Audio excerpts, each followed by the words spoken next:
Olá meus caros e minhas caras, sejam muito bem-vindos a mais um vídeo do Doni Correia, uma teia de ideias. Este canal que é dedicado à discussão de cinema, história da arte, questões estéticas e da filosofia da arte e temas das humanidades que permeiam todas as discussões que nós propomos aqui.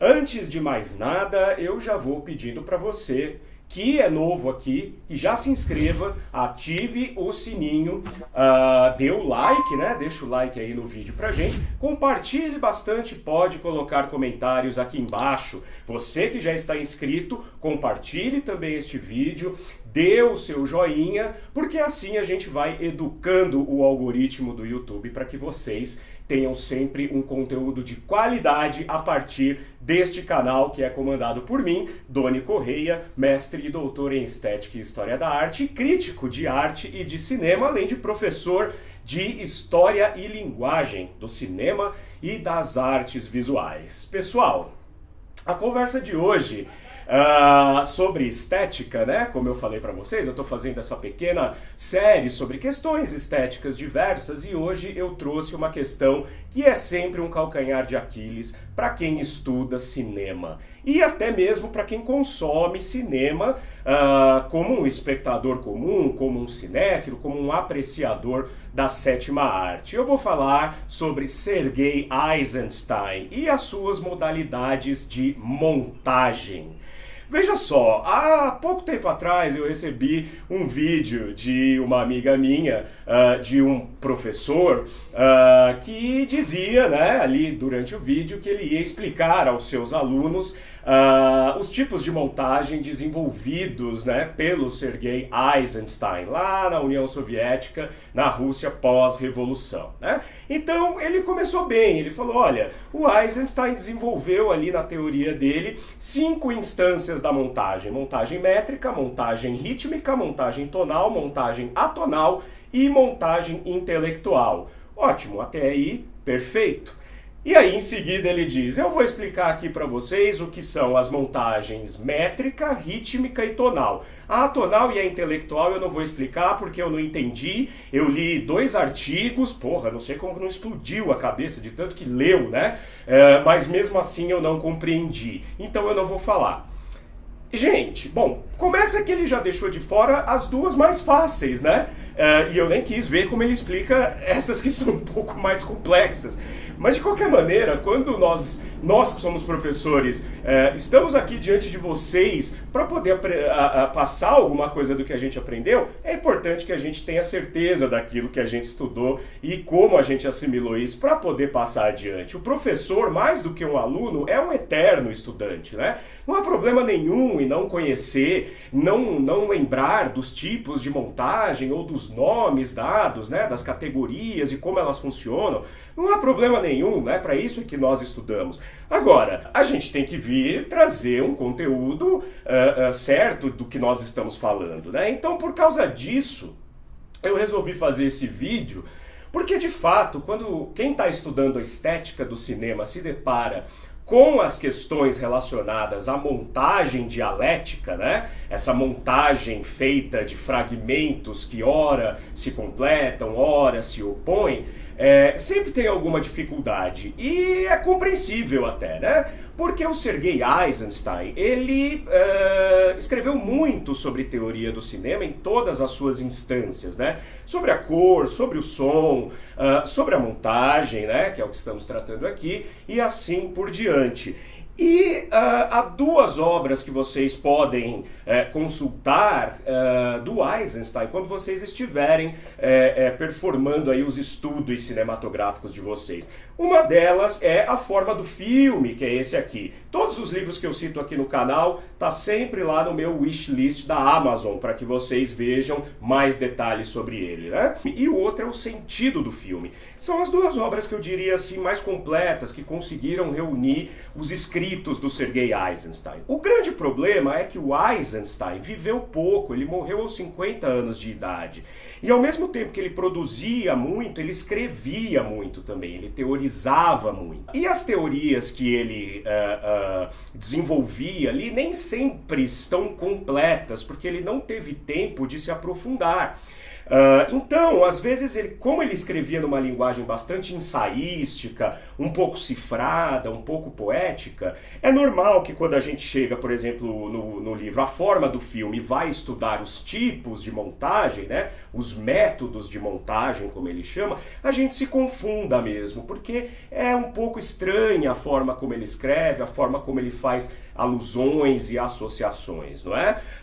Eu tenho certeza que tivesse o Eisenstein vivido um pouco mais, ele retornaria a essas primeiras teorias dele para completá-las ou, em último caso, para alterá-las, como o próprio Jung, né, faz depois, já na sua velhice, com as teorias que desenvolveu anteriormente na psicanálise, revendo algumas coisas, né? Mas já que ele faleceu muito jovem e não teve tempo de terminar, o professor ele pode, né, e deve, na verdade, esmiuçar as teorias aí para tentar tirar um pouco de legibilidade, digamos assim, destas ideias, não é? Uma coisa que eu vou dizer para vocês assim logo de cara é que todo mundo que gosta de cinema já entendeu todos os níveis da montagem aqui desenvolvida pelo Eisenstein. E nem sabe, né? Já desenvolveu, já tem isso em si, já introjetou, porque é uma espécie de educação visual e narrativa, né? Um pouco abstrato, porque está no nível das ideias, mas você que gosta de assistir a filmes, você já viu todas as instâncias da montagem eisensteiniana e nem sabia que você assimilou tão bem. Eu não vou falar aqui sobre biografia do Eisenstein, porque não é essa a ideia. Importa dizer que o Sergei Eisenstein surge ali justamente após a Revolução de 1917 na Rússia, não é? Porque ele já era um homem de teatro, ele já trabalhava com teatros, Meyerhold, né? Ele já inseria cenas filmadas durante os espetáculos teatrais, já fazia essa combinação muito interessante entre mídias, né? Quer dizer, o teatro e o cinema, embora fosse engenheiro, né? E isso ajudou muito a ele, porque esse raciocínio lógico e bastante cartesiano da engenharia ajudou bastante ele a desenvolver o método de uma maneira bastante segmentada. Então o Eisenstein, ele está ali no contexto do cinema soviético quando a arte cinematográfica é encampada pelo Estado soviético para também servir de ferramenta na construção de uma nova sociedade. Também não vou entrar nessas questões, mas para a União Soviética, para os soviéticos ali pós-revolução, a arte era tão importante quanto a política, a economia, produção de bens, enfim. A arte era também utilizado com uma forma prática, né? Tanto é que o Estado logo vai promover grandes excursões de exposições, peças de teatro, exibições de filmes, leituras de poesia, leituras de prosa, por todo o território russo, até os mais recônditos cantos da Sibéria, porque acreditava-se que o campesino que tomasse contato com uma arte revolucionária se tornaria um homem revolucionário, um novo homem, né? Uma nova nação feita de novos homens e novas mulheres engajados e modificados pelo poder da arte. Por isso, o cinema é tão pesquisado ali naquele momento, no começo dos anos 20, como uma ferramenta a ser utilizada na prática. Tá?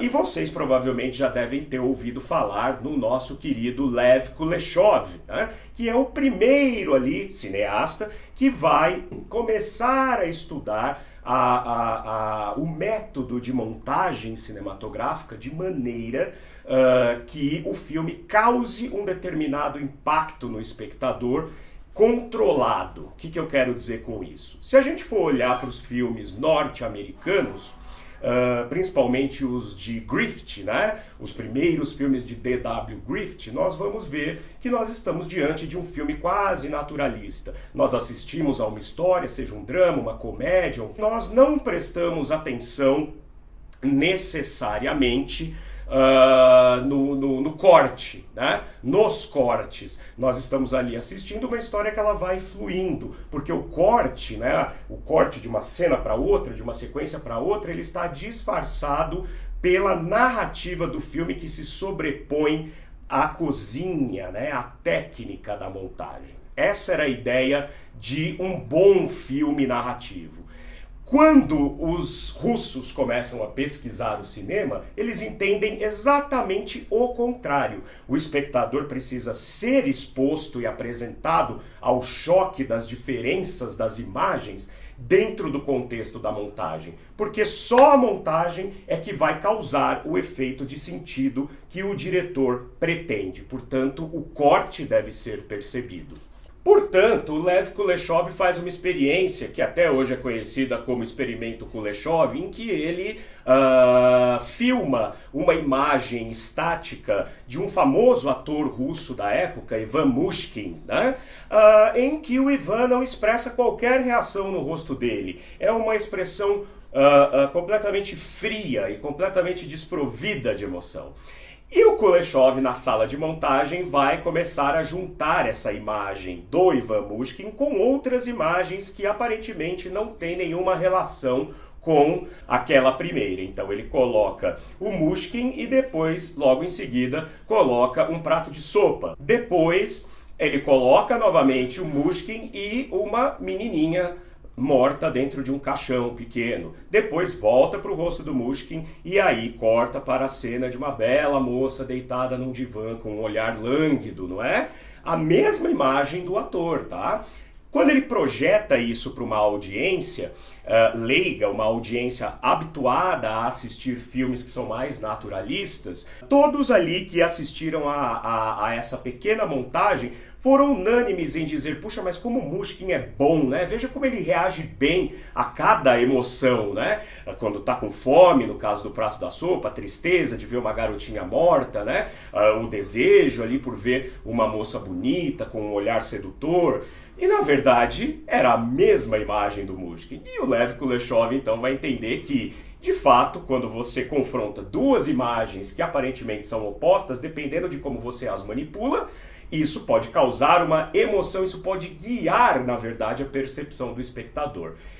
E aí que entra o nosso querido Sergei Eisenstein, né? Que tinha um apreço muito interessante, né? Muito grande pela cultura nipônica, principalmente pela escrita ideogrâmica. Para quem não sabe, a escrita ideogrâmica ela é baseada nas combinações de alguns ideogramas para criar outros ideogramas com um sentido em si mesmo, né? A nossa leitura, a leitura ocidental, ela é baseada na junção de sílabas, né? Letras que formam sílabas e depois palavras para formar frases. O Eisenstein olhava para o ideograma japonês como uma espécie de comunicação imediata que ela é ao mesmo tempo literária e visual, porque o ideograma imita certos fenômenos, imita coisas, imita o próprio humano, não é? Para que quando combinado você entenda que aquele ideograma tem um sentido. Ele fez uma experiência simples. Quando se pega o ideograma japonês, que significa olho, e o ideograma japonês, que significa chuva, e colocam-se os dois juntos, isso significa chorar.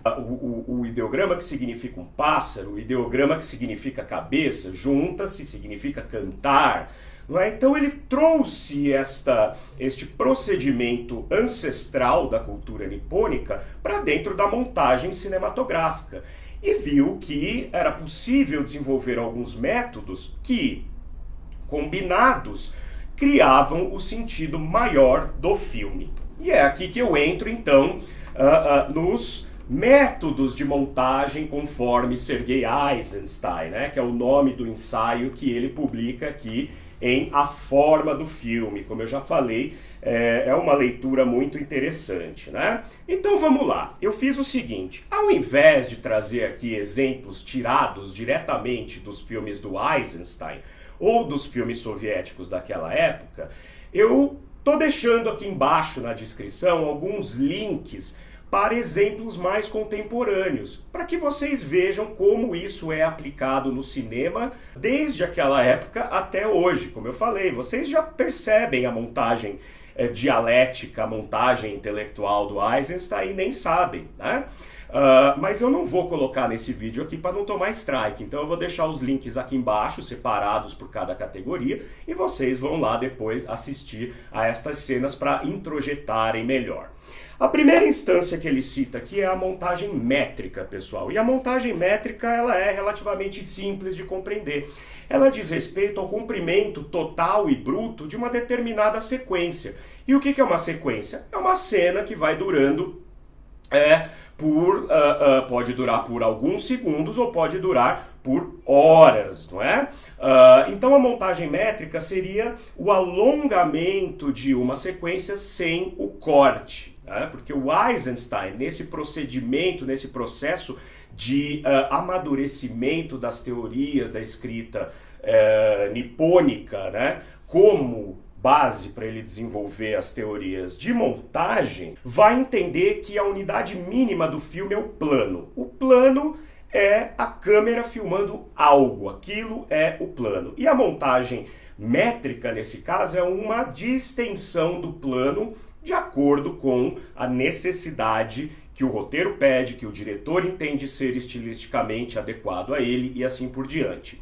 Tô deixando o exemplo aqui para vocês verem da cena final do filme Os Incompreendidos, do Truffaut, que é uma longa corrida que o personagem Antoine Doinel faz, né? Quando ele foge ali do jogo e vai correndo em direção ao mar. A câmera nunca corta, a câmera vai seguindo ele passa por baixo de placas, ele tropeça, ele vira a esquina, enfim, a câmera nunca corta. E se vocês quiserem um exemplo maior, né, para entender a questão da montagem métrica, né, que tem a ver com o metro, tem a ver com a unidade de medida, tem um filme do Alfred Hitchcock, que para mim é um dos melhores dele, que se chama Festim Diabólico. E nesse filme ele tentou imitar um plano único para o filme. Só que nós estávamos em 1948, era impossível você filmar totalmente a história sem nenhum corte, não é?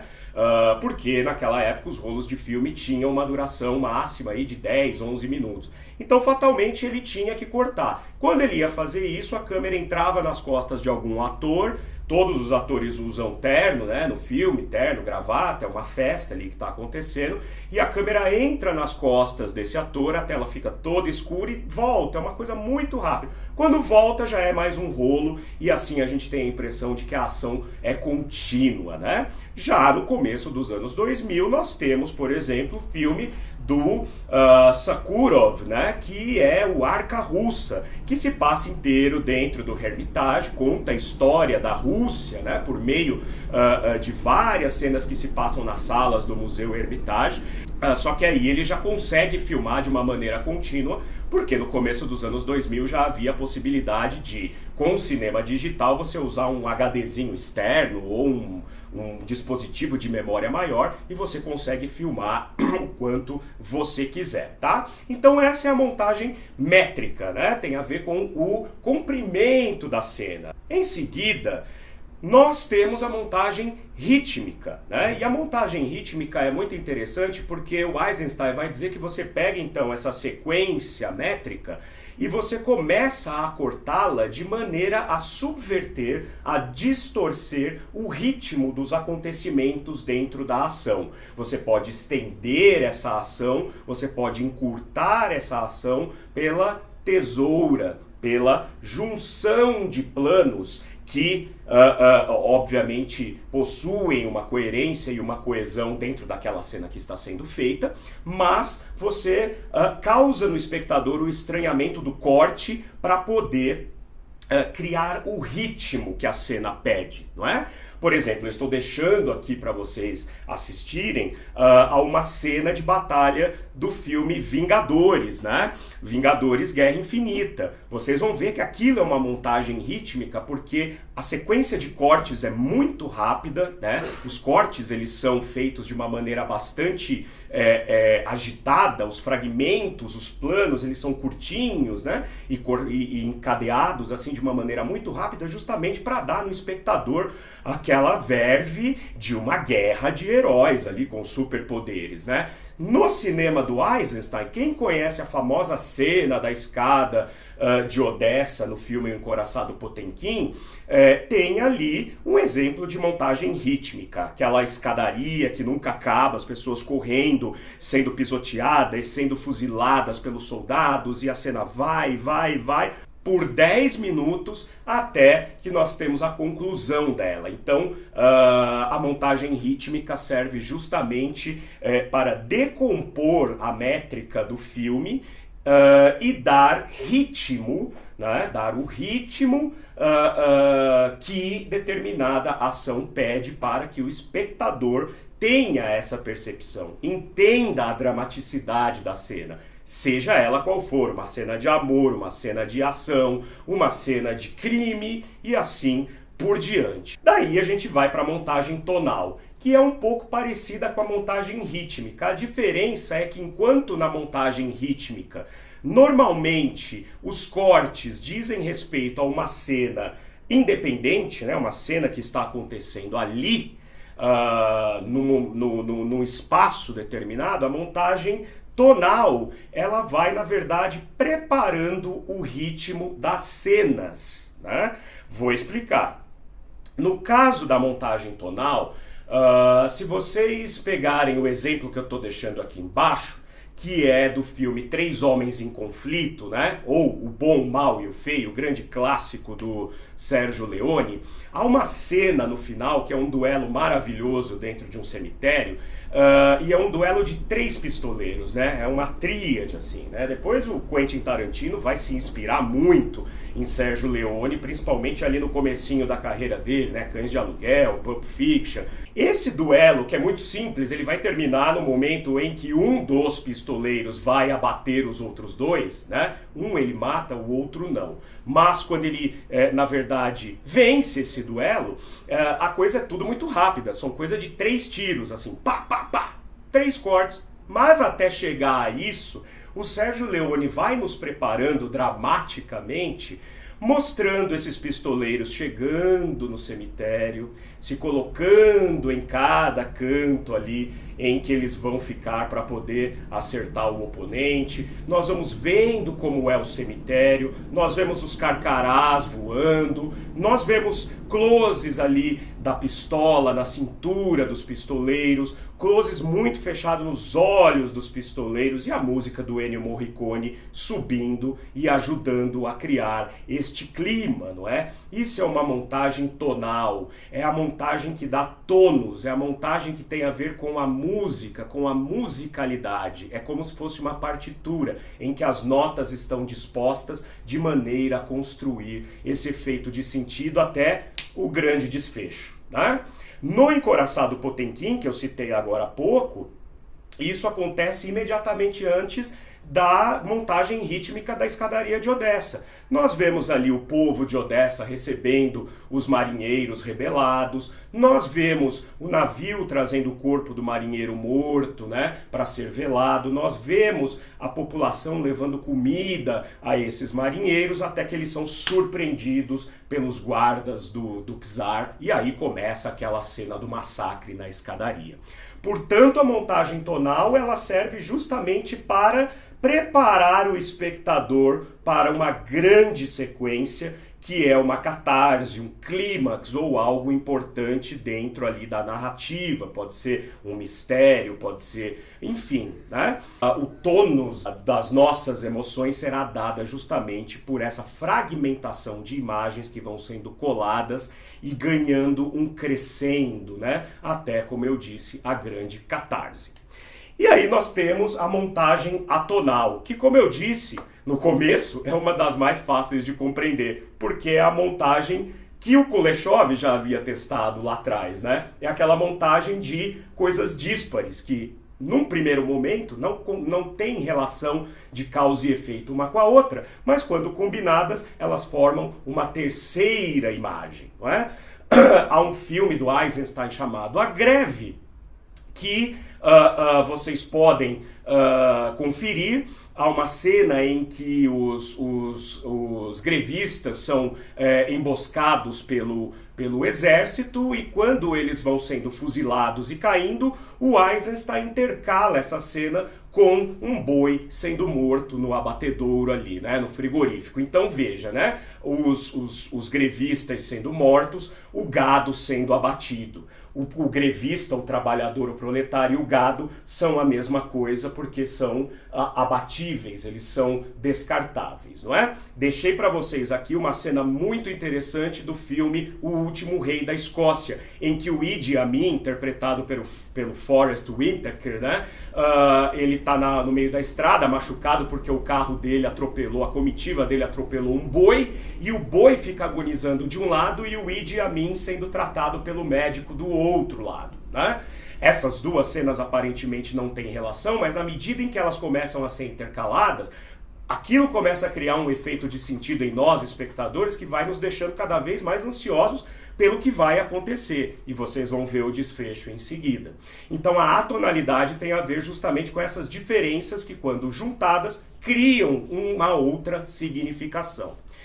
E, em linhas gerais, a montagem intelectual, meus caros, é o uso ostensivo de todas essas instâncias da montagem que eu acabei de falar para vocês.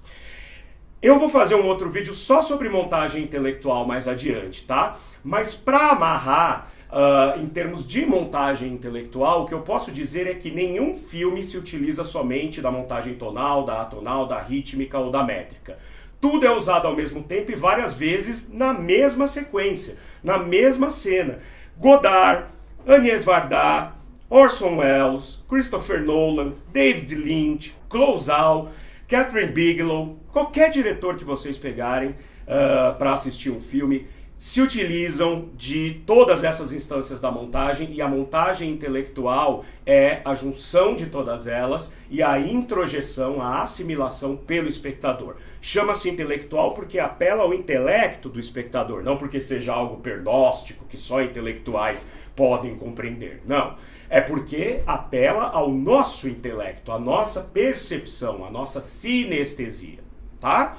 Eu espero que este breve vídeo tenha esclarecido um pouco e desmistificado o nosso querido Sergei Eisenstein, e prometo voltar para falar mais sobre estética no próximo vídeo, para que vocês compreendam bem essa cozinha estética que está por trás da montagem cinematográfica. Peço de novo, inscrevam-se, ativem o sininho, deixem o joinha, escrevam aqui embaixo suas perguntas, seus comentários e compartilhem para que os seus amigos e suas amigas conheçam este canal Doni Correia, uma teia de ideias, e acima de tudo aprendam com o conteúdo que trazemos com muito carinho para vocês. Vejo vocês na próxima, até mais!